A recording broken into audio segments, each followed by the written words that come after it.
yung ML party list, bakit laglag? Ano ba to? Problema Problema sa strategy, sa branding? Kasi base sa survey ng Pulse Asia, hindi makakakuha ni isang upuan nito kahit prominent yung kanilang top nominee in Leila de Lima. Take it away, Sen Edu. What do you gotta say about that? Yeah, no comment eh. No comment. Gusto kong sagutin yung tanong ko, pero ituturo ko muna si Alan. Tinuturo. Iba tinuturo eh. Oh. Pero tama ba yung sinasabi ko? Tama ba? May problema sa branding. Nangyari dyan, cannibalism. Sa totoo lang, cannibalism. Yep. That's the elephant in the room. You're taking a base of voters that are loyal to mice lang yan, di ba?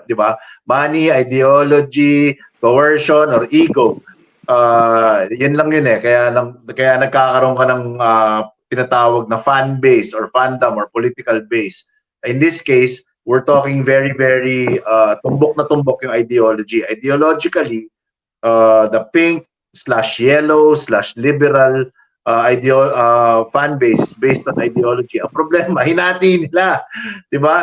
Nagsabay-sabay yung mga kandidato. Tumakbo si Attorney Chel Jokno for party list. Tumakbo si former Senator Leila de Lima as party list. Nahati pa yung boto. That's the way I see it. I'm sure our esteemed Senator Edu will have more interesting things to say about it. But from where I sit, that's how I will explain that. Pwede ba dagdagan yung tanong para kay Sen Edu? Accuracy ng surveys about party list. Dahil agree. Yung element na bailiwicks, yung mga bumps, ay minsan hindi na-factor in sa surveys. Halimbawa, may mga party list na walang-wala sa top 100, pero dahil meron silang kandidato or anak ng governor, yung isang probinsya o dalawang probinsya may be enough for at least one seat. Halimbawa, kung ngayon binubuhusan kasi ni Lenny yung mamamayang liberal, who knows? Baka yung lahat ng supporters na sa Bicol may be enough for one seat. Maybe, no? Hindi ko sigurado. Kaya nagtatampo yung ibang mga pink na party list dahil nakalimutan sila at ang dinadala lamang ay mamamayang liberal. So who knows? Pero historically, may mga partido na wala sa running, at least sa top 50 to 70, pero nakakalusot because of bailiwicks. Yun yung isang elemento. Hindi ko rin sigurado dahil mabilis din yung fluctuation ng mga numbers sa party list. Yung dati nasa top 10, biglang bababa sa last 40 or last 30. So, hindi ko alam yung explanation dyan. Dahil, basically kasi yung survey sa party list is market. No?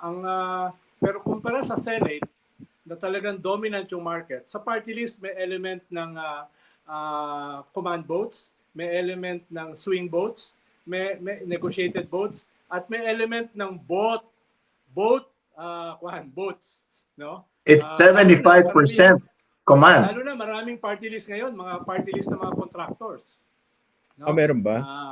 Kaya may ganung element na pumapasok. Pero Prof. Ronnie, how would you explain this? Kasi yung survey galing sa inyo. Yeah, basically I agree. No, yung survey cannot capture yung support for certain party list groups that are strong in specific areas. Yeah. Pero iilan lang yan eh. Iilan lang yan. Alam natin kung sino sila. Alam natin kung sino malakas sa Cotabato. Alam natin sino malakas sa Pangasinan. Alam natin kung sino yung malakas sa party list group sa Davao, sa Quezon, etc. etc. Pero karamihan ng party list group, kasama na yung ML, no, o Akbayan, ay both market and negotiated or mobilized votes. At ang problema sa maraming grupo na hindi ganun kapopular o walang bailiwick, kinakailangan nilang kumuha sa maraming mga lugar. Ngayon, kinakailangan i-target mo yan. Kasi may mga highly urbanized cities or densely populated provinces na na-capture na ng malalaking party list group. So ngayon, ang problema mo, saan mo? Anong munisipalidad ka pwede pumunta na masisigurado mo yung 15,000 boto doon, kalahati nung mapupunta sa iyo. Kasi eventually, ang magic number nito would be somewhere around 300,000, no? To at least get one seat. For one seat, yeah. isipin mo 300,000 and then you have, let's say, 50 million voters in the 2022 election. According to the actual election result, 65% voted for the party list. At yun yung problema doon. Where do you get those 300,000 if you're not strong in one area? If you don't have organized groups in specific areas? Dapat mag-target ka na dyan. Anong mga lugar yung pwede mong puntahan na makakasiguro ka na makakakuha ng ganung bilang ng boto. Lalo na kung wala kang budget. Dahil dati kasi, Lalo na kung wala kang budget. Yung first decade ng party list ay nung hindi pa dominant yung mga politicians, contractors, etc. Nung hindi pa sila dominant sa party list, pwede kang pumutkot pwede kang mag-negotiate. Ngayon, yung room for negotiation, kung wala kang budget, ay halos non-existent. Kasi nga Ako, nagtayo na rin question sila from the kanya-kanya. classroom. Question from the classroom, Prof. Sige. Go. Very, very, and this is by no means trying to be clever or witty about it, but just based on pedestrian understanding, it takes 2% of the vote to win a party list seat, correct?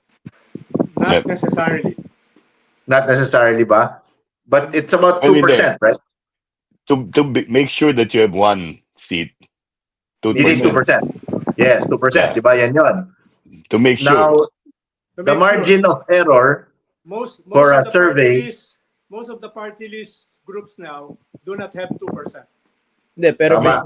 depende sa outcome yan eh. Diba, voter outcome, tsaka turnout, Correct. tsaka sa computation, sa formula. Oh, but for the sake of argument, let's peg it at 2%. But the margin of error of a survey is 3%. So 2% in this case, so it can actually swing to 0 or 4. that's If you have 2% in this case, rather in pulse, no? So does that mean? And I'm asking from the position of being a 5-year-old. Does that mean that even if I was 0, I'm still in the margin of error? Yeah, you're almost like Sen Edu when he was in the senatorial list. Yes, the 0.6, di ba? Margin of error. So, mapasok pa rin ako. Kasi that's the thing about the party list, ang hirap eh. And I'm sure this is challenging also for the survey takers. Kasi we're talking about 155 candidates or party list groups and you can only take up one. Yeah. So, talagang the universe yan. That's like asking a random graduating class, sino ang batchmate na naaalala mo? You're gonna have 1,000 different answers. And then the problem here, ito yung dahilan kung bakit mababa yung turnout. Ito yung findings nila Telibert Laok, ni Luigi, yung Democratic Insight Groups. Nasa second page ang party list eh. Another one. It's in page 2. So, dyan may effect yung balance structure. Kasi yung mga tao, mas interesado yan kung may competition sa lokal, di ba? Yung senatorial nandun sa first page. Baka hindi na nila ililipat eh. And you know kaya what? mababa yung turnout for the party list relative to, let's say, the presidential and the vice presidential race in 2022 or the senatorial race in 2022. May isa tayong element na nakakalimutan na maaaring maka-apekto both for the senatorial and the party list, no? Pero hindi natin alam kung ano turnout na ito. Ito yung OFW vote. Significant ba ito lalo Kasing laki yan nung simbahan na sinasabi kanina eh. Tama. Halos kasing laki. Tama. Pero Prof, Kung mataas ang previous- turnout yan, maaaring maka-influensya yan doon sa senatorial at doon sa party list. Yun nga, pero in previous elections, diba, disappointed yung COMELEC dahil hindi ganun kataas yung turnout. At tapos ang laki ng gastos. Etong Agimat, hindi pala Agimat. Etong Duterte Youth, bakit ang taas nito? Nasa 5.57. Number 2 Agimat. What's driving this Well, numbers? yan yung medyo may mga areas na talagang may hawak sila. No? Yung Duterte Youth will be drawing support from Mindanao. Yung Agimat, if I'm not mistaken, basically Southern Tagalog to eh. Sa aming lugar. Sa Cavite, Calabarzon. So, Rebilla yan eh. ganun ba? Rebilla ba ito Nangyari dyan, Agimat? parang pati yung second nominee, taga Cavite rin eh. Ganun So, ba? Hindi ko alam. alam naman natin, napakalaki ng Calabarzon, no? That's Cavite. larger than Metro Manila in terms of voting population. 14% yata ang Calabarzon. Metro Manila is about 11-12%. So, ang medyo talagang makikita natin dito, may mga grupo na regionally based, no? Na yung Duterte Youth, yung PPP. Ito yung grupo na tiga Region 11. Kung di ako nagkakamali, ang first nominee nito ay isang Harold Duterte.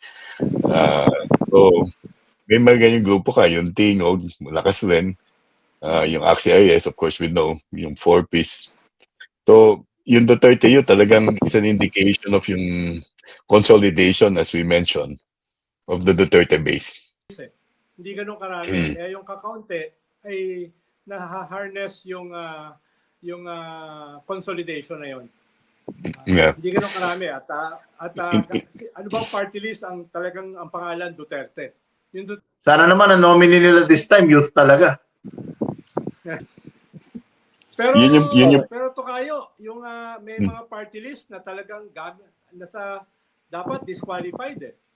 Yung 4-piece nasa top 'yon, no?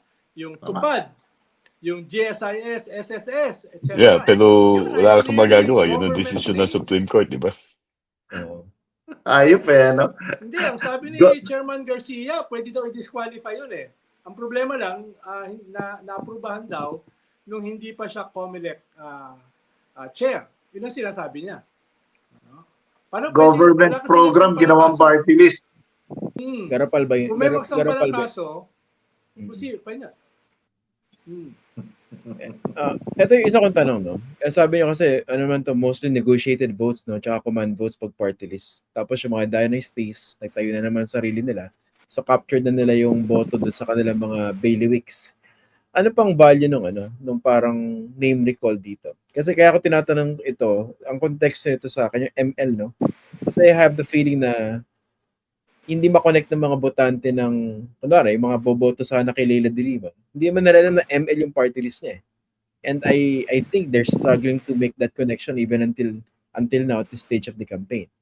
Tapos at the same time, anong value ng mga PBBM party list, diba? Anong value ba ng mga ganun?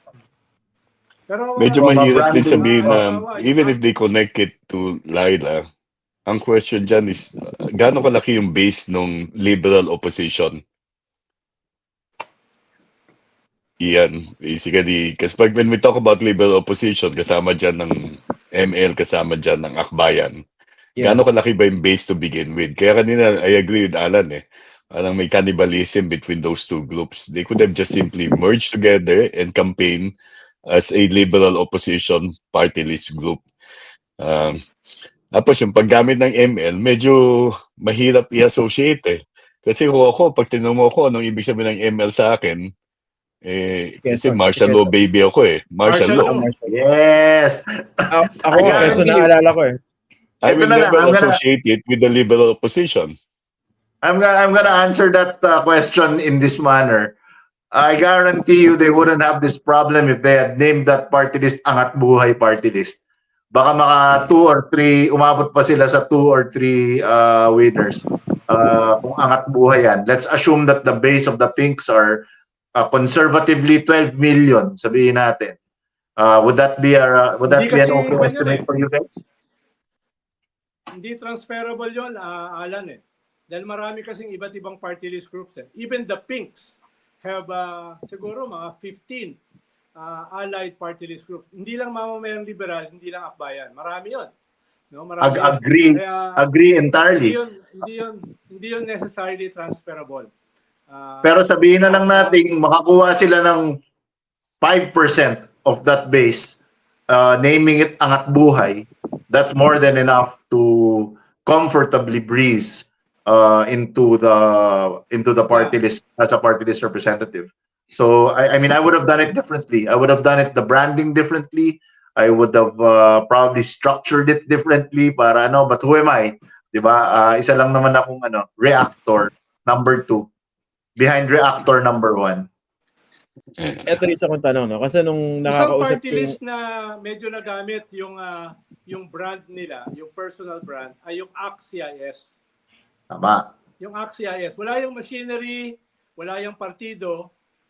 It's basically market. Pero nag-top 1 yan at lagi yung nasa top 3 nitong nakaraang 3 party list elections. So, But I would even venture to say that if you ask out of 10 people who voted for ACT-CIS, I would venture to say that 5 out of 10 of those people don't know what ACT-CIS stands for. All they know is Tulfo. Tulfo. Kasi ang hirap Yun ng nga, acronym na yan eh. Exactly.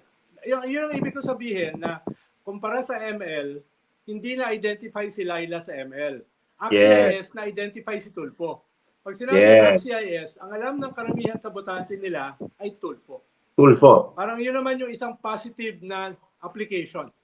Tama, tama. Wala masyadong base, wala political party, wala masyadong machinery, pero na-identify sa brand. So ML was unable to do what ACT-CIS did. So wala yung sinasabi ng iba kasi 'di ba ang claim ng ibang mga 'di ba nung tumakbo sina Cheljok no, sina Leila de Lima, nadinig ko yun sa na paliwanag ng mga supporters nila na pwedeng dalhin ni Cheljok na yung botong nakuha niya for senator before and convert that Not sa party necessarily. list vote. Pero yun ang Doesn't claim work ng that iba. way. Nakausap ko from those people, di ba? That's how they did the math. Hindi totoo yun. Like si Risa has 16 million votes. Hindi naman napunta sa Akbayan yun. Kahit clearly Akbayan si Risa. Kaya hindi siya transferable eh. That's absolutely non-transferable. It doesn't work that way, sadly. And anybody who believes that is just really very idealistic. God bless their pure hearts. Pero the reality doesn't conform to that belief na yung mga votes ni Attorney Chell, and I love the guy, I love him dearly, will necessarily translate, yung mga Senate votes niya will necessarily translate to party list votes. Napakaraming factors yan. So yung idea na mas madali ka makapasok sa legislatura using the party list route, let's say in the case of Cheljok or Leila de Lima, they were mistaken ba? Well, no. It's still easier. It's still Again, easier. you're only looking for 350. Far easier. You're only looking for 350,000 votes.